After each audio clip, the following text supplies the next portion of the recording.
Il existe un certain type d'homme qu'une femme n'oublie jamais. Non pas parce qu'il était le plus bruyant, le plus riche ou le plus charmeur, mais parce qu'elle n'a jamais réussi à le percer à jour.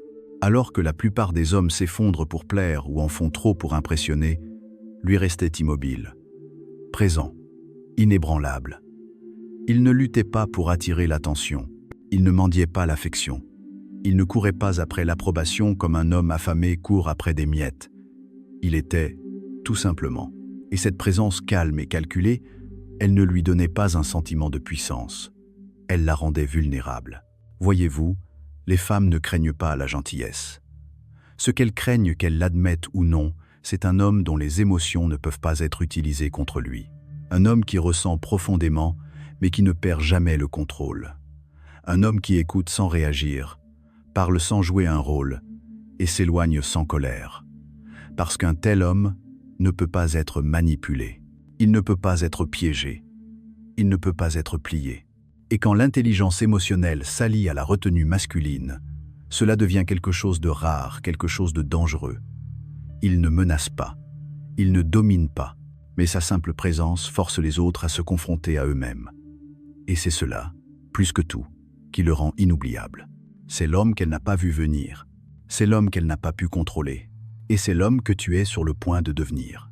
La plupart des hommes ne comprennent pas ce que les femmes craignent réellement. Ils pensent que s'ils sont assez gentils, assez doux, assez conciliants, ils gagneront l'amour. Ils apprennent à se taire lors des conflits, à trop s'excuser après une tension, à porter le poids émotionnel, dans l'espoir que leur bonté sera récompensée. Mais Machiavel verrait clair dans cette illusion instantanément. Car ce que craint une femme, ce n'est pas un homme trop gentil. Ce qu'elle craint vraiment, c'est un homme qu'elle ne peut pas influencer, un homme qu'elle ne peut pas pousser à la soumission émotionnelle, un homme qui ne cède pas face au silence, ne mord pas à l'hameçon de ses sautes d'humeur et ne se laisse pas manipuler par la culpabilité ou les attentes. Ce n'est pas qu'elle veuille le contrôler, c'est qu'elle veut savoir qu'il ne s'effondrera pas si jamais elle essaie.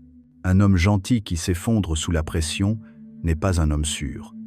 Il est doux, il est généreux, mais il est fragile. Et au fond d'elle, elle le sait.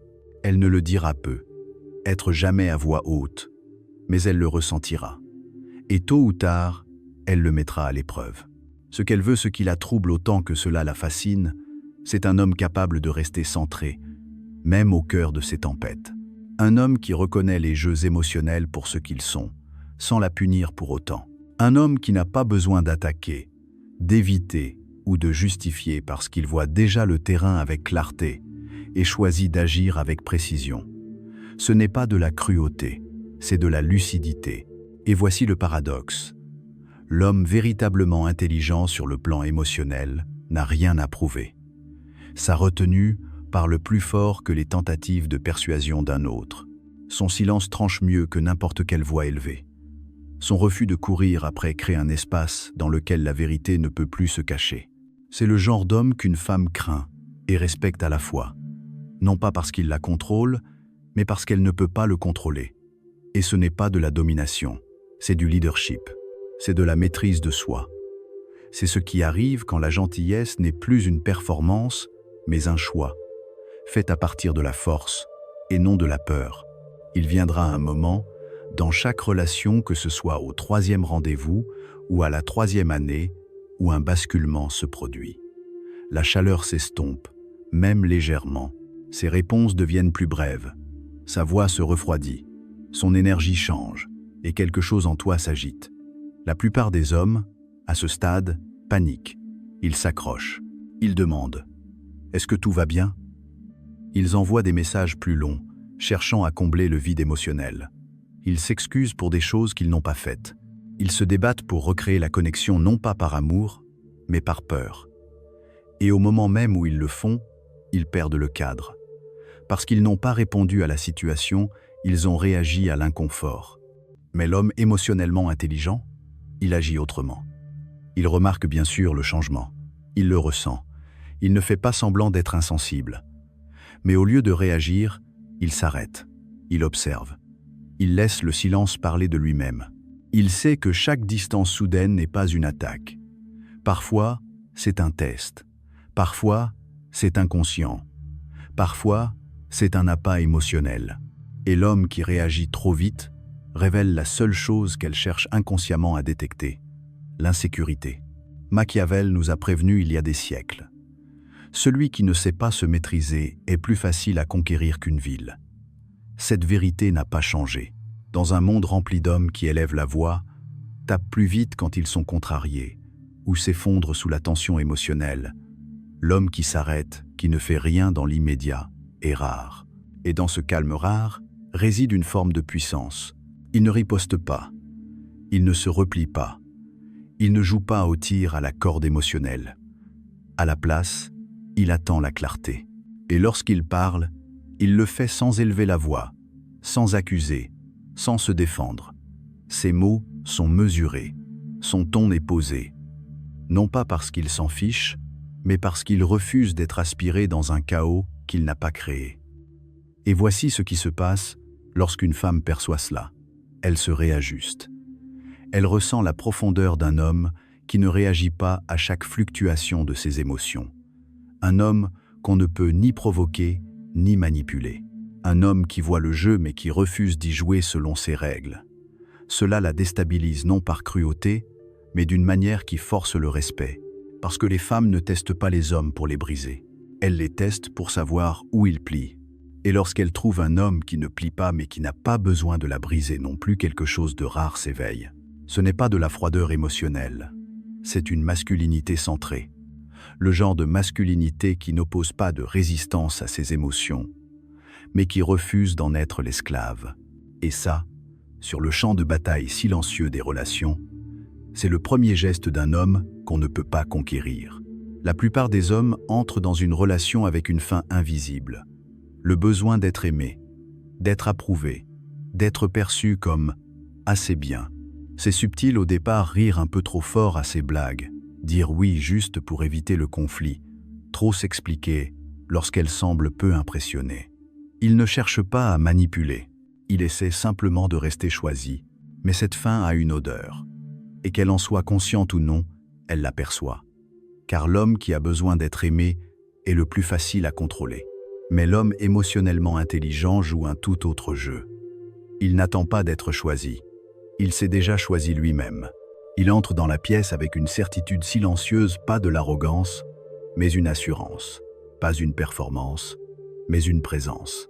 Lors du premier rendez-vous, elle le teste avec un commentaire piquant. Une petite remarque sur son ambition, sur sa manière de parler ou sur un élément de son passé. La plupart des hommes rient nerveusement, esquivent ou tentent de se justifier pour regagner des points. Mais lui ne mord pas à l'hameçon. Il sourit, il marque une pause. Il dit « Intéressant comme remarque ». Puis il passe à autre chose, sans se défendre, sans se justifier, sans s'effondrer. Et ce simple instant parle plus fort qu'aucun long discours ne le pourrait. Parce qu'elle vient d'être témoin de quelque chose de rare, un homme qui ne troque pas son authenticité contre de l'approbation. Un homme qui ne modifie pas sa vérité pour rester dans ses bonnes grâces. Un homme dont l'identité n'est pas à vendre. Machiavel l'a dit clairement. Celui qui cherche à plaire sera toujours un serviteur. C'est la loi. Au moment où tu poursuis la validation, tu te places en dessous de celui ou celle que tu poursuis. Mais l'homme qui s'approuve lui-même n'a pas besoin d'argumenter pour être compris. Il ne joue pas un rôle pour être aimé. Il ne réagit pas sous la pression parce qu'il sait exactement où il se tient. Et ce genre de confiance enracinée, pas besoin de crier. Elle se ressent immédiatement. Elle ne saura peu, être pas quoi en faire au début. Elle poussera peu, être plus loin, tentera à nouveau de trouver la faille. Mais il n'y en a pas, car l'homme qui s'est choisi n'a pas besoin d'être sauvé, récompensé ou rassuré. Il est entier. Et cette complétude crée une tension qu'elle ne peut pas expliquer, une forme de magnétisme qu'elle ne peut pas feindre. Il n'essaie pas d'être charmant. Il n'essaie pas de la conquérir. Il a déjà gagné le seul jeu qui compte vraiment, celui qui se joue à l'intérieur de lui-même. L'un des traits les plus désarmants qu'un homme puisse posséder, c'est sa capacité à lire une femme sans chercher à la contrôler. Cela semble simple, voire évident, mais très peu d'hommes en sont réellement capables. La plupart face à un changement émotionnel, silence, froideur, saute d'humeur, réagissent de deux façons. Soit ils essaient de la réparer par la logique, en forçant la vérité avec des questions et de la pression, soit ils se retirent, se ferment, deviennent passifs-agressifs, feignant l'indifférence pendant que leur fierté saigne lentement.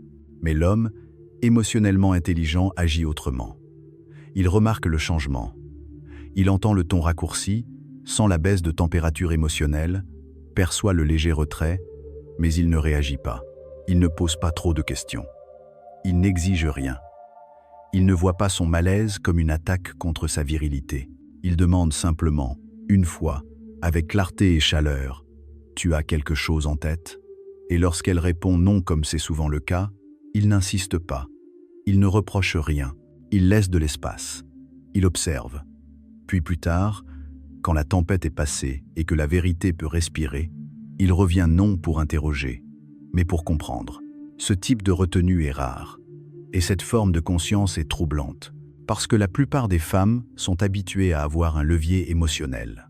Elles ont vu à quel point les hommes se plient facilement, réagissent vite au silence, cherchent désespérément la clarté, la connexion, le contrôle. Mais lorsqu'elles rencontrent un homme qui ne se laisse pas déclencher par ces tests, qui ne tombe pas dans le piège de courir après des réponses là où il n'y en a pas, quelque chose change. La dynamique du pouvoir se rééquilibre. Elle comprend. Elle ne peut pas l'entraîner dans le chaos. Elle ne peut pas le déstabiliser. Parce qu'il ne joue pas en défense. Il joue aux échecs. Ce n'est pas de la froideur. C'est de la maîtrise. Et la maîtrise, lorsqu'elle s'exprime par une conscience émotionnelle calme, devient un pouvoir qu'elle ne peut pas manipuler. L'homme émotionnellement intelligent ne craint pas ces fluctuations. Il ne la punit pas pour cela. Il ne les laisse simplement pas déterminer la qualité de sa présence. Il reste stable, observateur, gentil, mais pas soumis, ouvert, mais pas perméable. Et dans cette présence, quelque chose de plus profond se produit.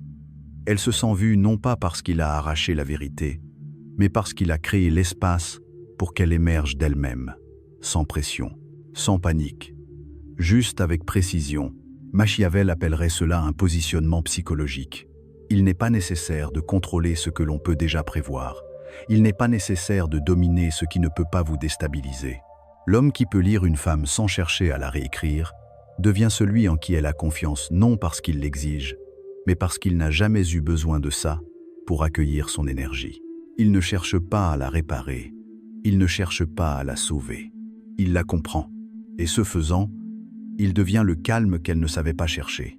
Le conflit est inévitable. Dans toute connexion authentique, les émotions montent, les malentendus surgissent, et la pression mettra le lien à l'épreuve.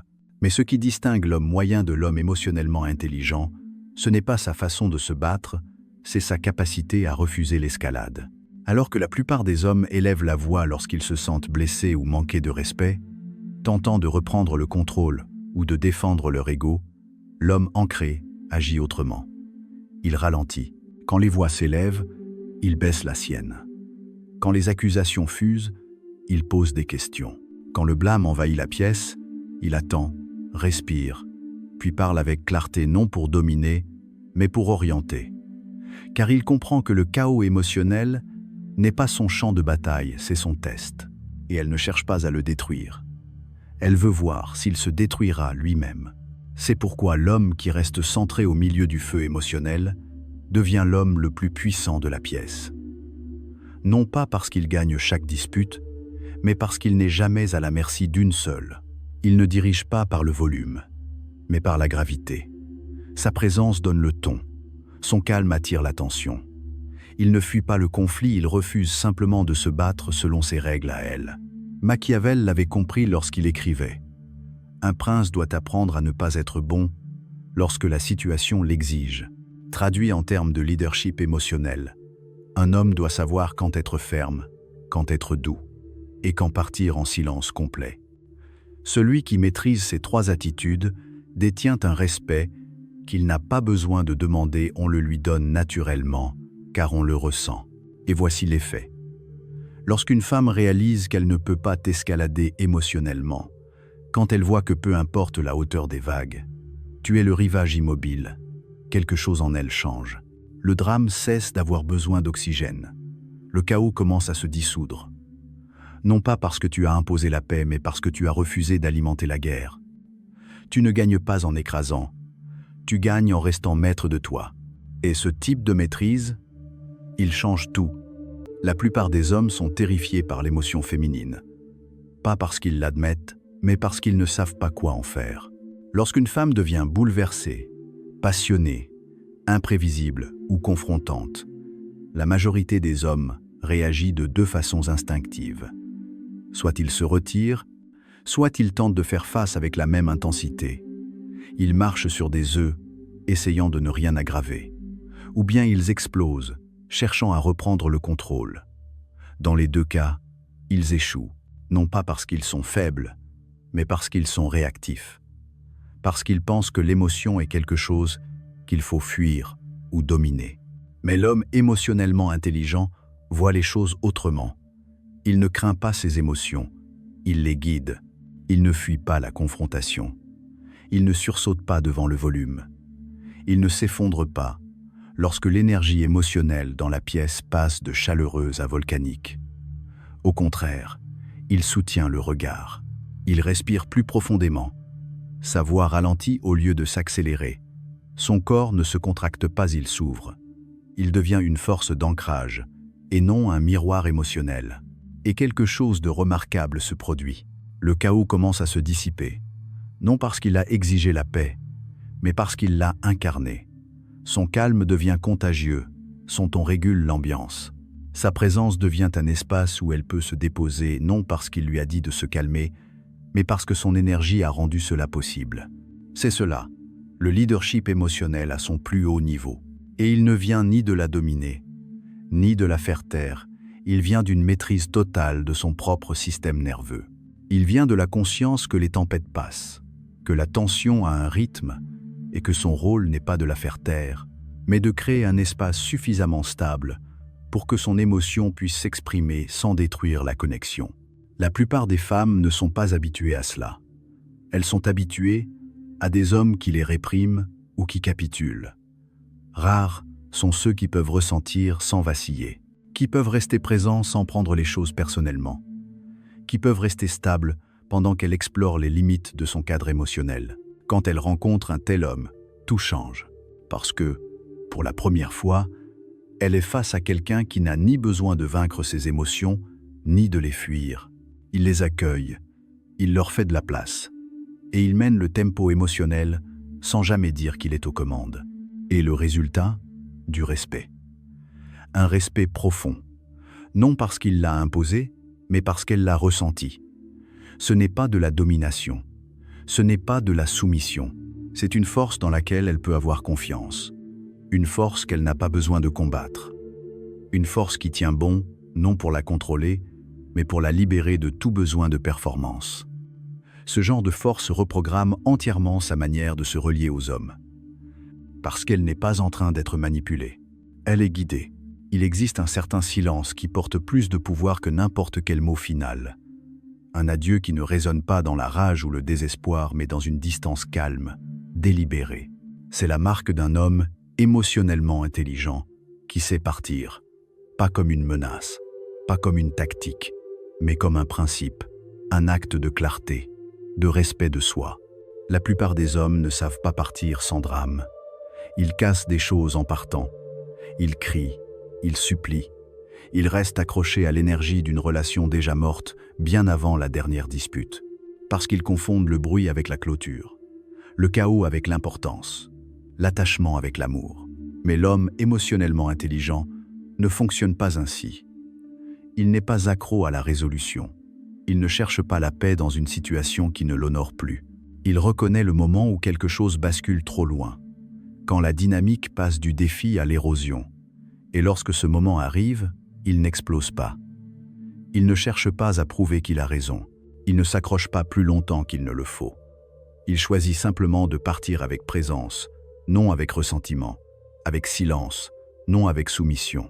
Et cela terrifie, parce que l'homme qui peut partir en paix est un homme qu'on n'a jamais possédé émotionnellement. Il était présent, il était investi, mais jamais dépendant. Il n'a jamais eu besoin d'être nécessaire. Il a donné son amour librement, mais jamais en échange d'une identité.